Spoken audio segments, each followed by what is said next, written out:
ఉగాది పండుగ శుభాకాంక్షలు. శ్రీ విశ్వవసు నామ సంవత్సరం మన జీవితాల్లో అందరికీ మంచి జరగాలని కోరుకుంటూ మీకు అందరి కోసం ఉగాది పచ్చడి గురించి ఒక ఇంట్రెస్టింగ్ టాపిక్ ఒకటి తీసుకొచ్చాను. అది ప్లీజ్ ఎండింగ్ వరకు చూడండి, లైక్ చేయండి, కామెంట్ చేయండి, షేర్ చేయండి. ప్లీజ్ మీ సపోర్ట్ నాకు చాలా అవసరం. సబ్స్క్రైబ్ చేయడం మాత్రం మర్చిపోకండి. ఇంకా వెంటనే టాపిక్లోకి వెళ్ళిపోదాం. కొత్త సంవత్సరం రోజు ఉగాది పచ్చడి ఎందుకు తినాలి? తినేటప్పుడు చదవాల్సిన మంత్రం ఏది?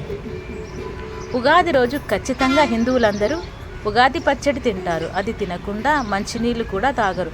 అయితే గుళ్ళో తీర్థం తీసుకుంటున్నప్పుడు అయ్యగారు అకాల మృత్యుహరణం అంటూ మంత్రం చదువుతూ తీర్థం ఇస్తారు. కానీ కొత్త సంవత్సరం రోజు ఉగాది పచ్చడి ఇంట్లో తిన్న తర్వాతే దేవాలయాలకు సందర్శిస్తాం. ఉగాది పచ్చడి తినే ముందు కూడా ఒక మంత్రం చదువుకోవాలని పండితులు చెబుతున్నారు. ఇప్పుడు ఆ మంత్రం గురించి తెలుసుకుందాం. ఉగాది పచ్చడి ఈ పండుగకు మాత్రమే షడ్రుచుల మేళవింపు పచ్చడిని తీర్థంగా తీసుకుంటాం.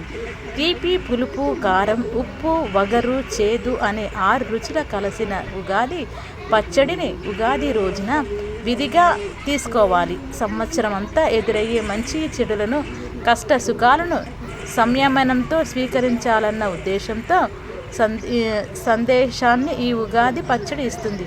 ఈ పచ్చడి కొరకు చెరకు, అరటిపళ్ళు, మామిడికాయలు, వేప పువ్వు, చింతపండు, జామకాయలు, బెల్లం మొదలైనవి వాడుతుంటారు. ఉగాది పచ్చడి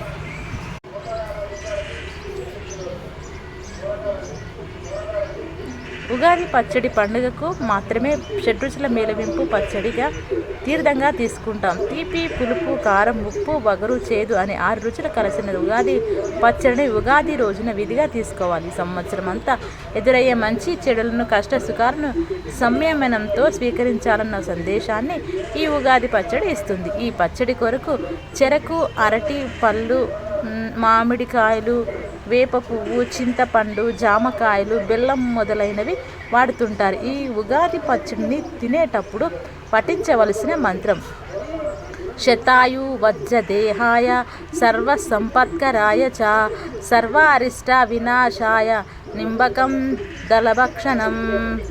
మరొకసారి: శతాయు వజ్రదేహాయ సర్వసంపత్కరాయ చ సర్వారిష్ట వినాశాయ నింబకం దళభక్షణం.